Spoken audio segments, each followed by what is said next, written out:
Hi, my name is Ray Albrecht. Um, I've been known as Racetrack Ray pretty much my whole life. And so I'm starting these YouTubes as it seems like the whole world is doing it. So why not get, myself involved? When I first started racetrackray.com, I often thought that I always wanted to be a racetrack handicapper.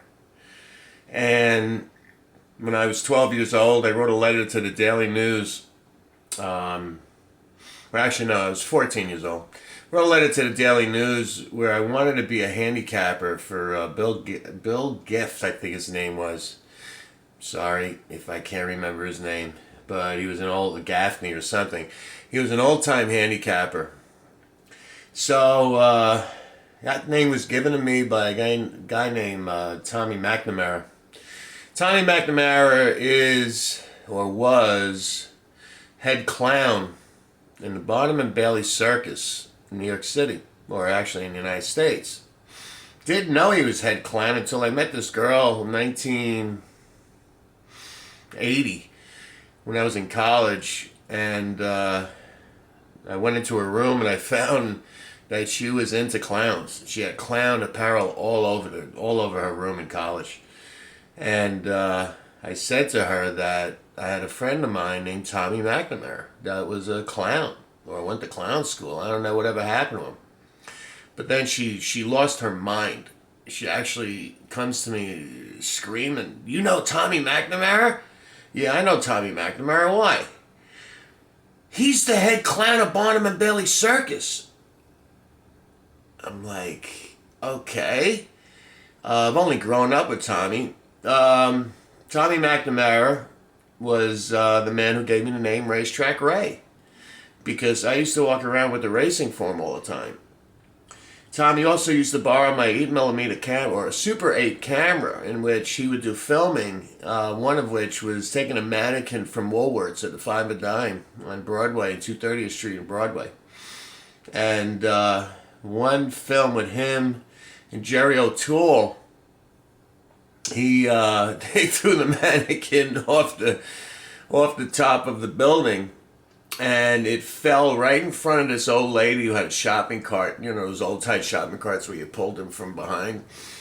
And I think the woman almost had a heart attack or something like that. But from that day on, Thomas became rather famous, as he was the head guy in Barnum and Bailey Circus. And from there, he became a producer out in Hollywood. One of the most famous guys that pretty much lived in my neighborhood, along with Maria Gabrielle, who was also known as Marie Catalano. She was also a big musician that hit it pretty well out in Australia. So we come from a place in New York City called Kingsbridge, Marble Hill, Spite and Dival. I lived on the DMZ, which is 230th Street in Broadway, or 230th Street. And I actually lived on the wrong side of the tracks, because Marble Hill was the projects. The other side of the tracks was pretty much an Irish neighborhood. Although it did have a very famous bar called Erring's. Erring's Bar and Grill was the third oldest bar in New York City. I've often thought, and I will talk to people through this film, and I will make notation of James O'Gorman, Joe Crane, Eddie McCallum, the core four, which was James O'Gorman, James O'Gorman, Jerry Schneider, Joseph Crane, Joey Crane. We all had nicknames. J-Mo was Baba. Oh wait, no, J-Mo was Baba Ba, one Bob better. And Jerry Schneider was Baba. Craney was Craney, and I was known as Raymo. And James was Baba Ba, one Bob better, known as J-Mo. And the reason we got that is we were hanging out in the park house. We used to get the keys to the park house in the wintertime from people. We won't say what his name is, but his name was Howie. Howie gave us the keys. And it actually had heat. So as we're hanging out as like 15, 16-year-old kids, instead of hanging out on a street corner where it's 5 degrees out, or 10 degrees out. We were actually in the warmth of a park house where we'd hang out all night long just laughing. We grew up in a very special place. Many of us were hockey players. Many of us we were big into sports. So we all grew up with basketball in our hands. And what I want to do in the following films that I'll produce, or I'll film basically the way I'm doing it now, telling stories, is to pretty much put down in video what experiences I had in my life. And they're some funny experiences. And also I want to talk about today's events and today's trends and what's going on in the world today. It's incredible the amount of friends I have on Facebook. I have 265 friends on Facebook. Now, I don't have 265 people that I very vaguely know. These are 265 people that I know pretty darn well. You either put acquaintances or best friends or close friends and stuff like that. But anyhow, I'm not a big Facebook guy. However, what I intend to do during these videos, and I was talking to a guy who lives outside Boston, Massachusetts. And the both of us, as we get on the phone, I own a glass company called Internet Glass Network, which is part of what I used to own, which was Hometown Auto Glass in Washingtonville, New York. I started this business on the internet, which the guys in the shop used to laugh at me because I'd be packing, 1 or 2 or 3 car mirrors a week, a day rather, and they laughed at me in as, why are you wasting your time doing this, right? When you're making a fortune, doing auto glass. I've always been a visionary. I've been known as a clairvoyant. I've been known as a psychic. And I just had the illusion of not grandeur, but knowing always one step ahead what is going to happen in life. And I started this internet thing in 1998. And I had to close the location in 2008. Thanks a lot, Mr. Obama, for bailing my ass out, as you bailed out Lehman Brothers and all the other guys. Hometown Glass Corp couldn't find any workers. Thank you very much, Mr. Obama, for putting everybody on extended unemployment where nobody wanted to work. Nobody wanted to get jobs. They all wanted to collect their unemployment and get paid cash under the table. As a small business guy, I didn't have that opportunity to pay cash. I'm dealing with insurance companies, billing insurance companies for auto glass. If I did $1,000 in cash a month, that was a lot. No way I can hire it unless it was cash coming out of my pocket.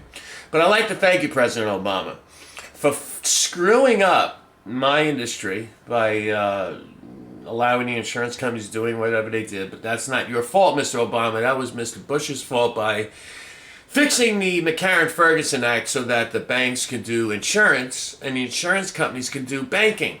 And you wonder why AIG went under. You get a bunch of idiots who are in the insurance industry now selling mortgages that don't know anything about mortgages. And they're looking at revenue. They could give a shit about bottom line. So yes, a family of 4 or a family of 5 making $26,000 a year were given $200,000 mortgages. Wonderful. You think it was a bailout? You think the United States of America actually bailed out $1.1 trillion to Lehman Brothers? No.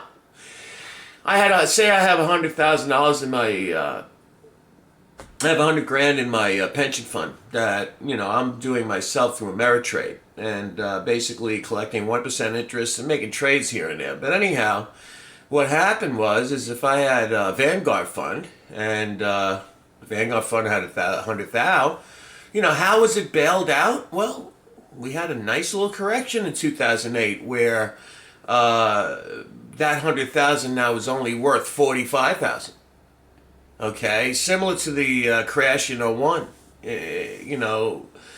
2001, the millennium, when all these .coms, just went under. The NASDAQ went from 9,000 down to 1,800.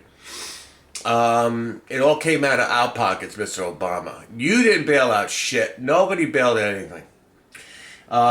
Yes, the American dollar right now is the strongest dollar and the strongest currency in the world. We are the we are the currency of the world. We are the if you buy a barrel of oil, the Arabs got to sell it in U.S. dollars. So we're the world currency.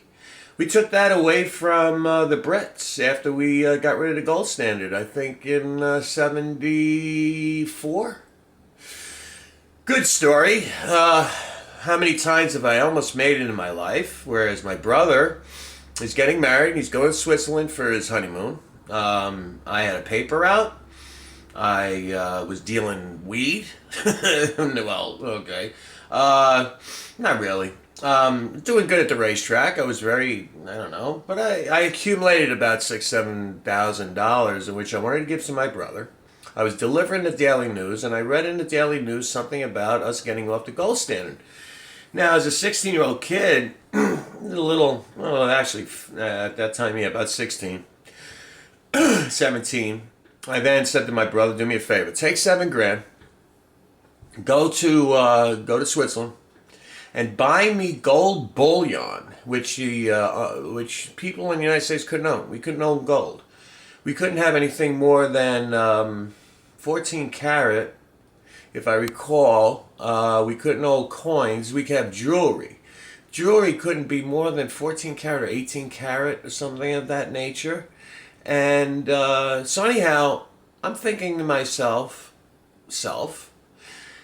if I was able to buy gold bullion and make that as an investment in my portfolio, doesn't that increase demand? Duh. So I tell my brother, at $32 an ounce, $32 an ounce, 1975, around there. In the late 70s, I do believe like 78, 79, gold was selling for $985 an ounce. I figured it out.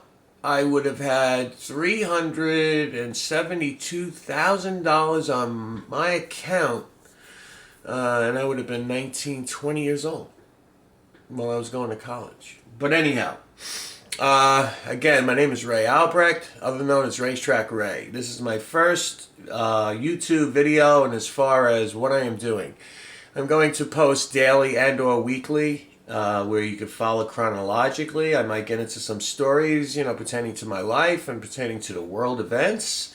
I'm going to bring in guest speakers where we're going to have people on the phone, and we're going to do these little interviews, being that I want to be another Rush Limbaugh.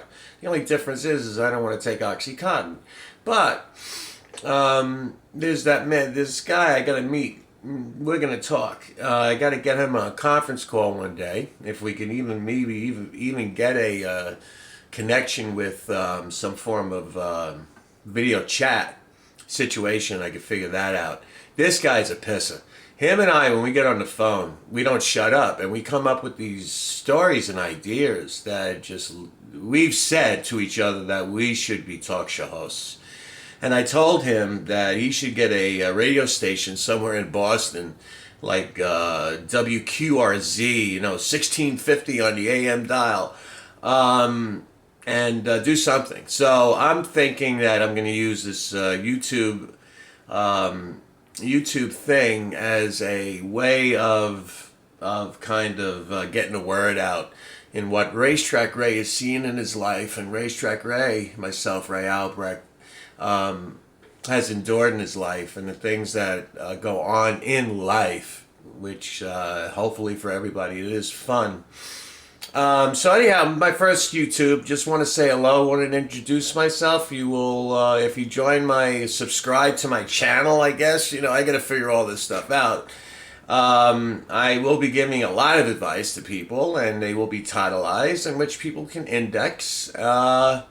Certain ideas will hit me, and I'll throw the camera on, and I'll basically tell all of you. And I hope I get some followers. If it's one person that I touch in their lives, that's enough for me.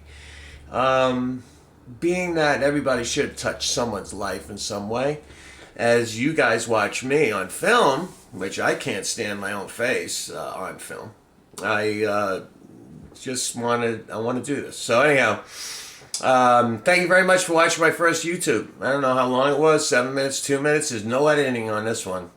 I will not be editing these, as I will be editing YouTubes now for the Internet Glass Network, basically selling my product and giving information on the products that I sell.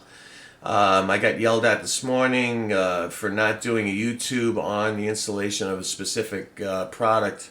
And I said to the person who is down in Houston, Texas, that I will get on it because it's been in my computer for quite some time and I have not YouTubed. I have not done anything. I'm learning all of this as we go. It's like HTML on the fly. But hey, I hope you find it amusing, as I will too.